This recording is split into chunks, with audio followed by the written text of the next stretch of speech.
Wonderful. And we are live on this LinkedIn Live episode of Hardcore Soft Skills Podcast.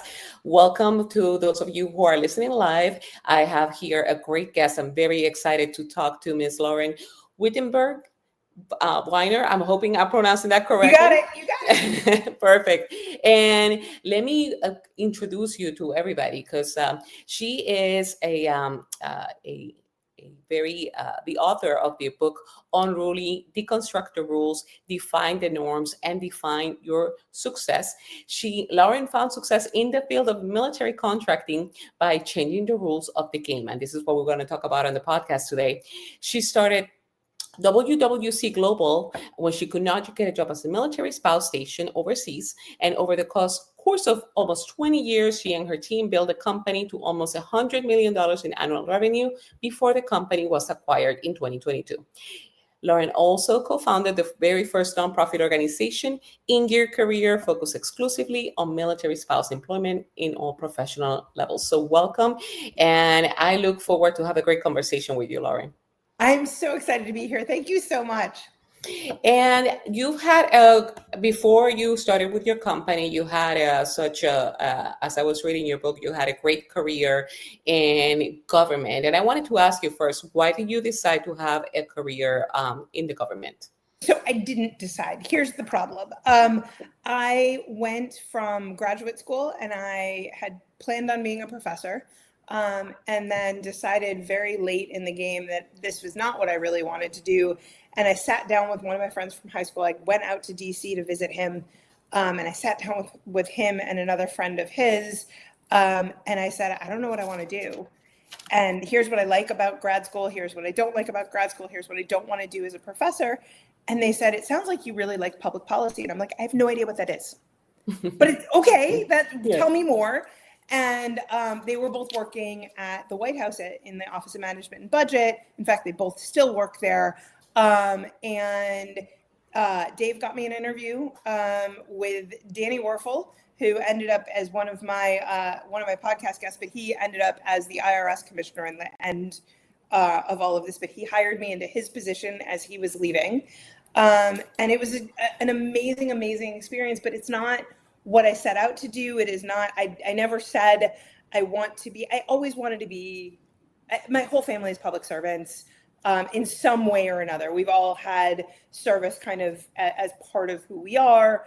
But you know, a lot of my family's in politics and it's great, but it was not something that I was like, I want to be a government employee or I want to be in public policy. I had no idea what public policy was at the time.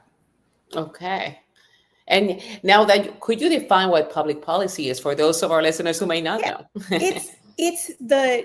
It's the day-to-day how to run the government, how to effectively plan strategically around how government works. So that's a terrible definition of it, by the way. It is not the actual definition, but it's kind of the feel of it is just how do you effectively run government programs? How do you put in place the rules? So I came out of the rulemaking office in the White House.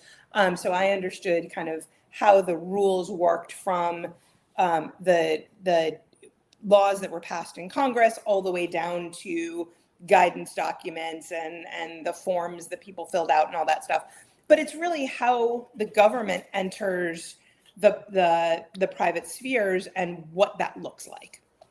And I love that you say that in terms of that you were in the area of like creating the rules, and then you have a book called Unruly, like right.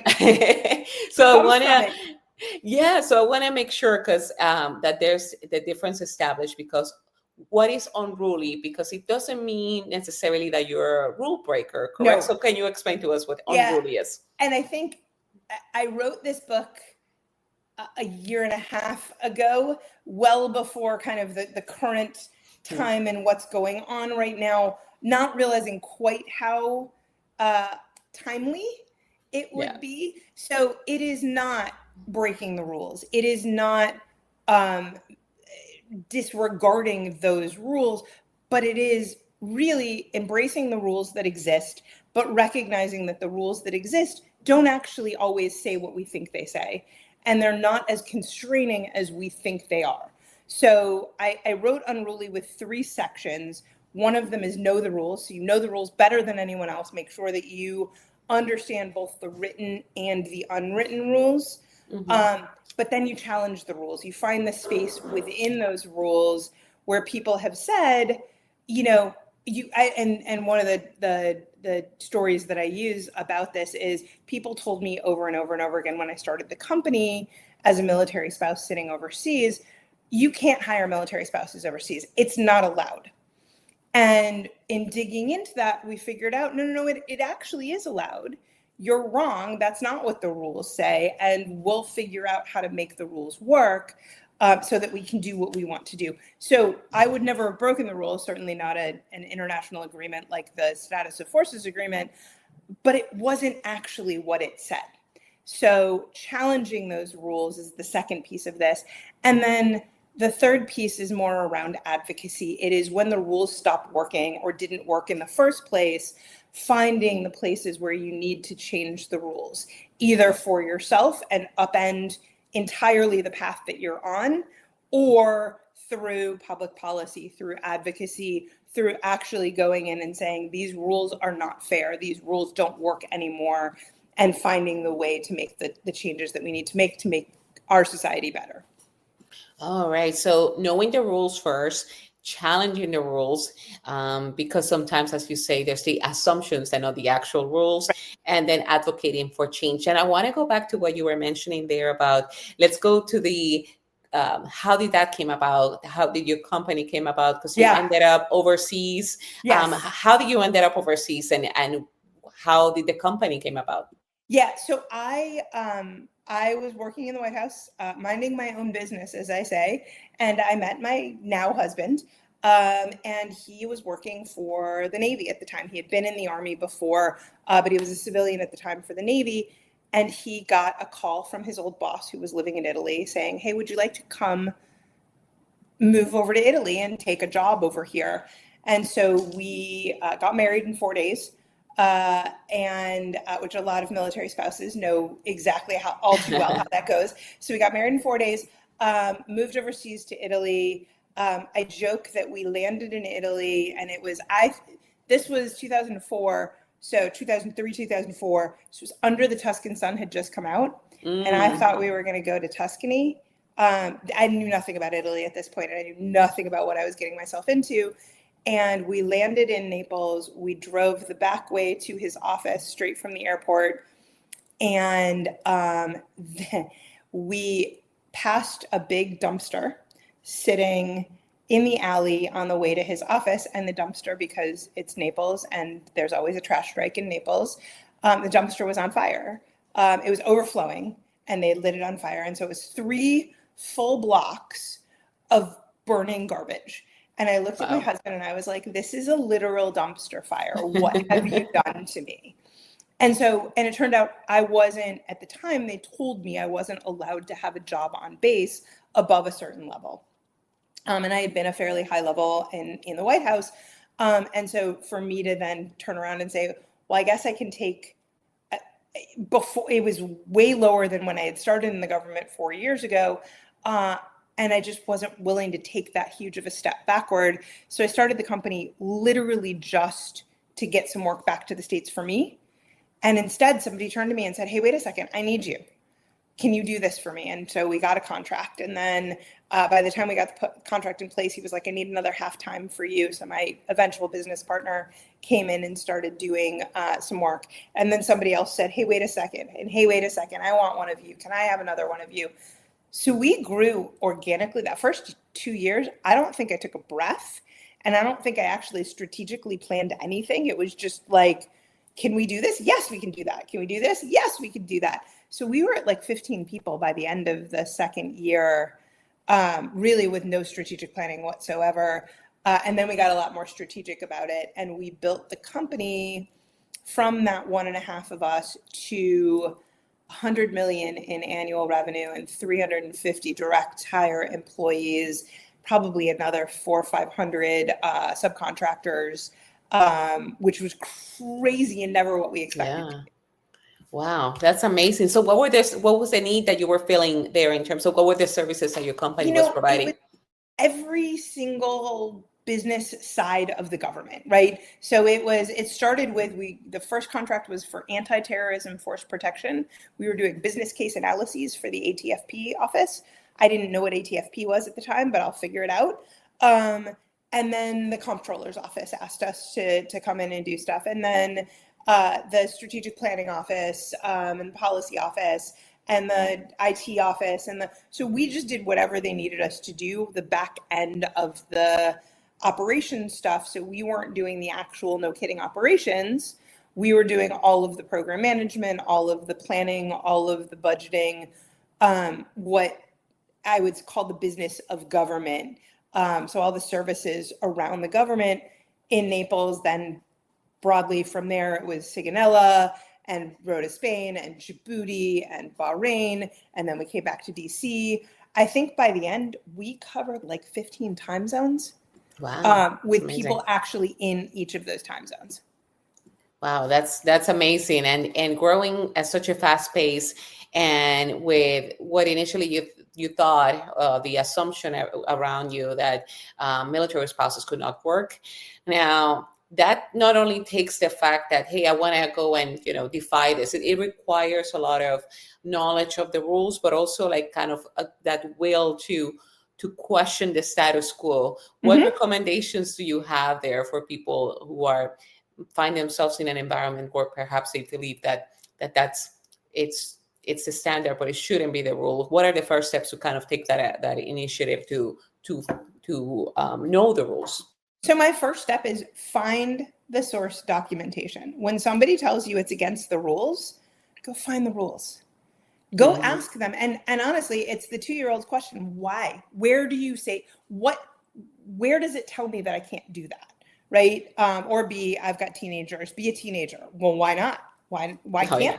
Right? And so if you can find, and oftentimes you'll find, again, we had the status of forces agreement for military spouses working overseas. People said they couldn't work under the status of forces agreement. So I went and pulled the status of forces agreement and I read it, and it didn't say anything. But then I followed it through to the next step and said, okay, if the status of forces agreement itself doesn't say anything, what about the implementing regulations? Do they say anything that stopped me? And then I followed that to the next layer of the implementing guidance and then the forms. And it was only by the time we got to the forms themselves that it just didn't have a checkbox for, here are all of the different visa kind of categories of who might be able to apply for a visa. And it's not that military spouses weren't allowed to apply for a visa. It's just that they didn't have a checkbox. So we just went back and said, okay, if I redesign the form for you, can I possibly get this added in here? I'll make the form much better for you anyway. Here's why all of this. And I gave them a beautifully written memo, right, that said, here are all of the different points. And I made it easier for them to say yes than it was to say no. That's a great step in terms of, as you discover the rule, you start paving the way to make it happen in terms of asking the why, but also like presenting it to them, just making it easier that they cannot refuse an offer they cannot refuse. Right, exactly. Yeah. If you make it, look, I also made it very clear that they were going to keep hearing from me until they got to yes.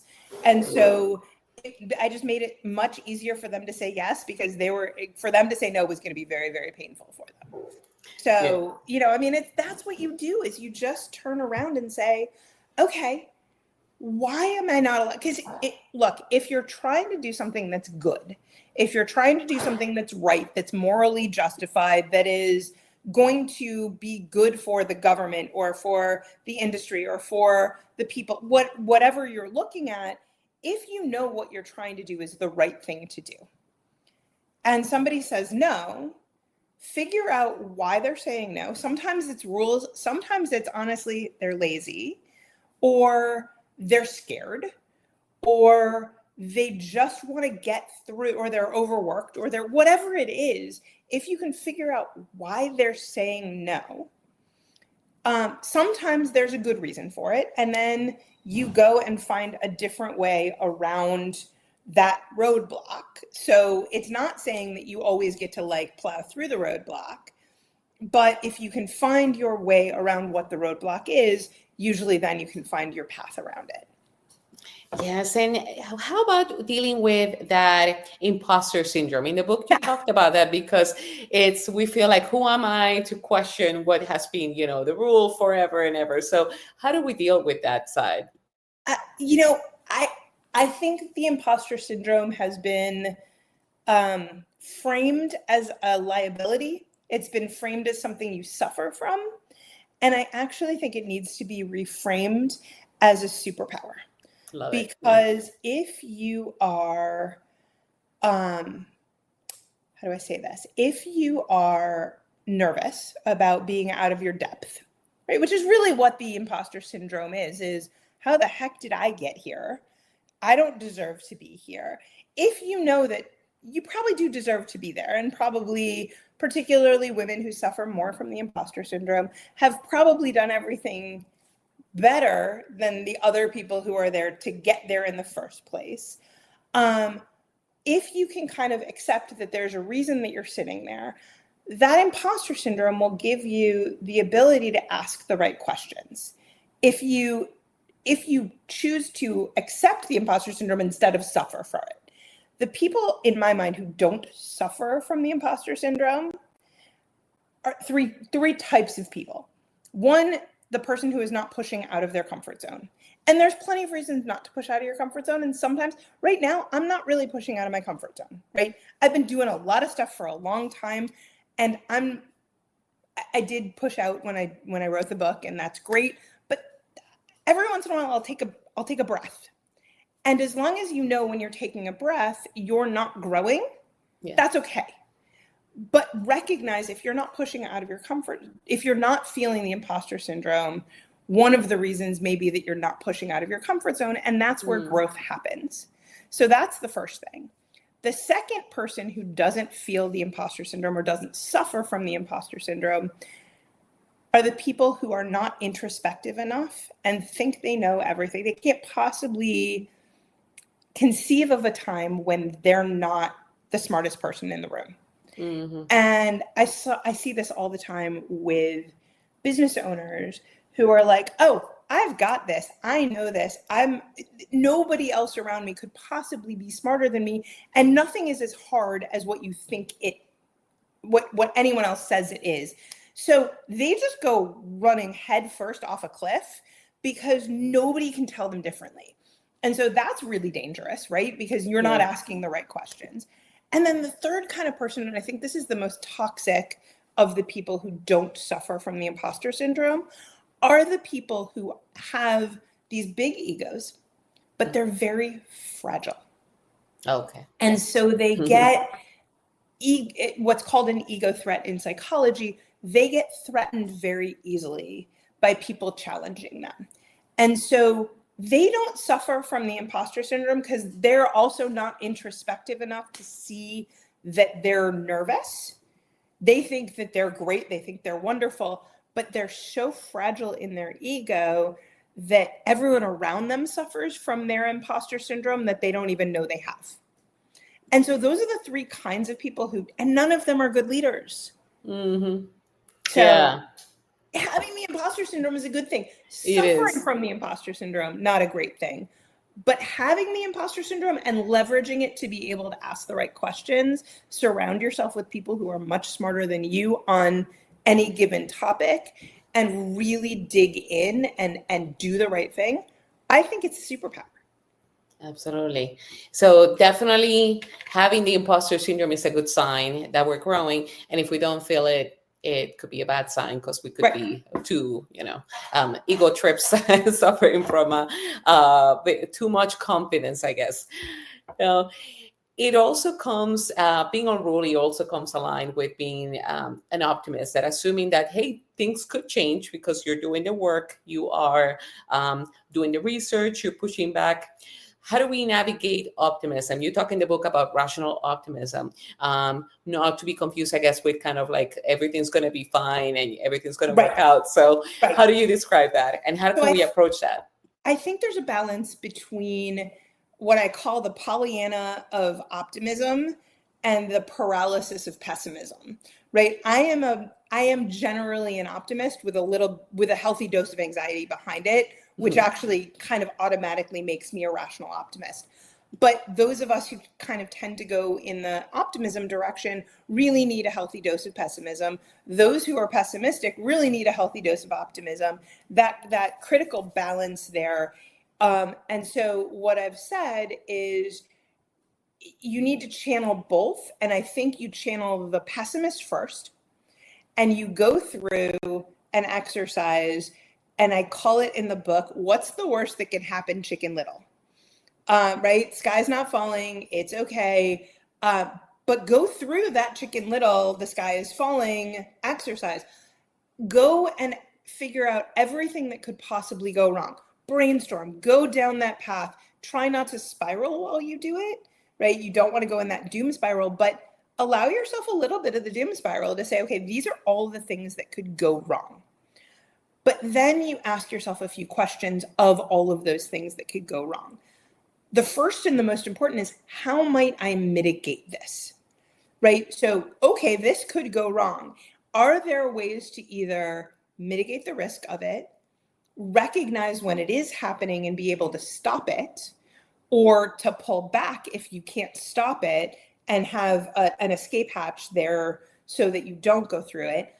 But then also there's kind of a rational kind of testing of those. How likely is it, right? And so when you've got, I tell a story in the book. I'm sure my daughter is going to kill me when she actually reads the book one of these days.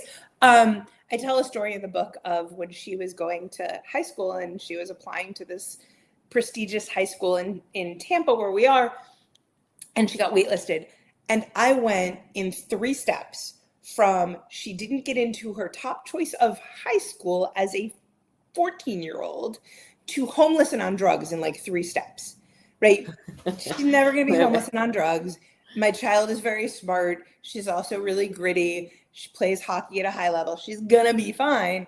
But I had gotten myself, and I had to back myself out of it and say, okay, hold on a second. At each turn, how likely is it? At each turn, can I mitigate the risk? And what in the worst case scenario, what are we going to do to pull out of this? And so I was able to calm myself down fairly quickly, but I got myself into this doom spiral on something that was so clearly not going to happen. But that's that rational optimism and bringing yourself back into that balance. That's good. Yeah. And especially as a mother, it's a very, like we go down that spiral. So, so yeah, so rational optimism. So I like the balance with positivity, but with a little bit of anxiety that we are able to manage and control. Yes. Another aspect that I really a tip from your book, it was the having a cabinet, like having a support group. Is that what a cabinet will be? So how do we, as part of either gaining that confidence and kind of navigating the world of the rules too, what do you recommend? What is a cabinet, and what are the elements to create one? Yeah. So what I like is the concept of a kitchen cabinet, which is, so the cabinet is the president's kind of board of advisors, as it were, the secretaries of education and defense and State Department. This is your own personal cabinet, who I imagine sitting around a kitchen table, although I have never brought my whole cabinet together ever, and certainly not around my kitchen table, although a lot of them will sit around my kitchen table fairly frequently as we talk about stuff. But the idea is to first and foremost pull this from a group of your village of support that is unconditionally supportive, that cares a whole lot about your success, both getting you to a success and being able to cheer when you're successful, and picking you up when you're not successful and you're having a rough day or week or month or year, and being able to pick you up, and then being excited when you do eventually succeed, that shares your values, that is truly doing things the way that you want to do things. And then you bring them in and they help you figure out both the written rules, yes, the unwritten rules. And I talk about in the book this concept of a Sherpa. I've always loved the idea of mentors, right? I've always had great mentors. I'm thrilled to have them. But I realized at some point the most important mentors in my life weren't sitting there telling me, here's what you do, right? Here's what I've done. And I've watched a lot of mentors over the years tell people, here's the prescription, right? Yeah. Here is how you do. And I was just at an event with a bunch of veterans, and there were a bunch of mentors there, and they were like, you must do this. And it was what they did, right? It was exactly what, so you have to be an entrepreneur. Don't ever get a job, or you need to buy a firm. This is how you do it. Everyone needs to do this. And I think mentors will tell you how they see to do things from their perspective, from kind of on high. And I feel like Sherpas are the ones who are packing along with you. They have their own experience, just like the Sherpas in Nepal who are bringing people up the mountain, but they're traveling a different path with different people. And so they're using their expertise, their background, to be able to walk you along your path and let you set your own pace, let you set your own path with their expertise behind you, or right next to you, really, even more so. And so I really think when you're building that kitchen cabinet, you're looking for those Sherpas who will come alongside you. And it doesn't mean that they're there every day. It doesn't mean that they're doing every single thing with you. But the mentality is, I'm alongside you and helping you figure out the issues that you're facing, not necessarily telling you from on high, on top of the mountain, here is how you get here. Yeah, I love that concept of not mentor telling you exactly what to do because it's framed on their experience, but a Sherpa that guides you. Now, if we want, how do you ask somebody be my Sherpa, or how do we get the people to be part of that? I've had so many people come to me, particularly after, if I'll give a talk, I will have 3 or 4 people every time walk up to me and be like, will you be my mentor? And I'm like, it doesn't work that way. If I'm being a mentor, in particular, if I'm being a Sherpa, it is a ton of time and effort, and there's got to be a natural kind of relationship there. So I don't think I've ever asked anyone in my kitchen cabinet to be a mentor, a Sherpa in my kitchen cabinet. I don't think any one of them would turn around and be like, I mentored you. I did this for you. I think they just naturally ended up falling into that. So I've asked them for things, right? I've asked them, hey, can I sit down and I need your help on something. Yeah. Can you sit down with me for half an hour and help me figure this stuff out? But I've never asked them to be. It's very awkward to ask somebody to be a mentor. Yeah. And I think most people would say no. Not because they don't want to, but because it's just, that's not how it goes. Yeah. Okay. So naturally, and asking for specific things, the specific guidance that you may need at the time on specific issues is a good way. All right. Now, before we go, since this is a podcast all about quote unquote soft skills, what is a key skill that you consider that right now we need to develop, particularly in these times that we deliberately should work to develop as individuals? So I think our relationships have all become very much transactional in their interactions. And so people are very much not necessarily stabbing each other in the back, although that happens a lot too at this point and becomes very much taking, like, what can I get out of this person?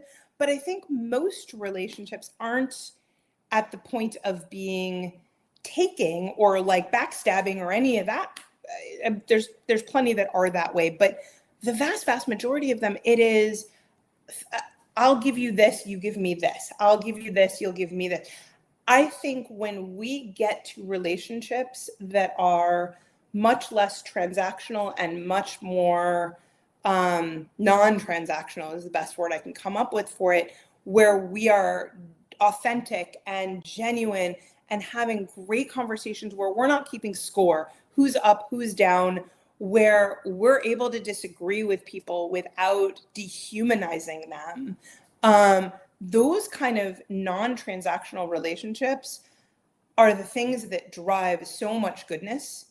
And the further and further and further away we get from those non-transactional relationships into either the transactional or kind of the combative, I think that's driven so much of the problems that we have right now. All right. So improving definitely our relationships in a mutual, beneficial way. I think Yeah. it's, yeah, particularly as you say, these times are very stressful, and instead of us pitting against one another, it's necessary that we become humans Yeah. and Yeah. understand and empathize. So absolutely. Now, thank you so much for your time and sharing your expertise. I love the book, and as an aspiring entrepreneur here, I'm definitely looking towards continue applying the guidance of questioning things. So, what's the best way for people to reach out to you? So I am on all the socials. I am trying very hard to learn how to do all of the socials. I am a middle-aged woman who, like, my daughter is trying to teach me all of the things. But I am on all the socials. So I'm on Instagram, I'm on Facebook. I am probably most active on LinkedIn. I've got a website, laurenwittenbergweiner.com. I've got a newsletter where I write at least once a week, or once a month, excuse me, some more detailed kind of thoughts about stuff that's going on in the world. I have a podcast. I'm starting another podcast at some point, I think, around kind of GovCon at some point. But I'm out there. You should be able to find me anywhere you want to find me. And you can find the book on Amazon and in any of the small bookstores, the indie bookstores, which is what I love. But Amazon has it on sale right now for some reason, so go get it for cheaper right now if you like Amazon, and it'll be there tomorrow. Wonderful. Thank you so much for being here with me on this LinkedIn Live, Lauren. Addie, it was so great to meet you and so great to be here. Thank you so much for my first LinkedIn Live. Yes. All right. Thanks.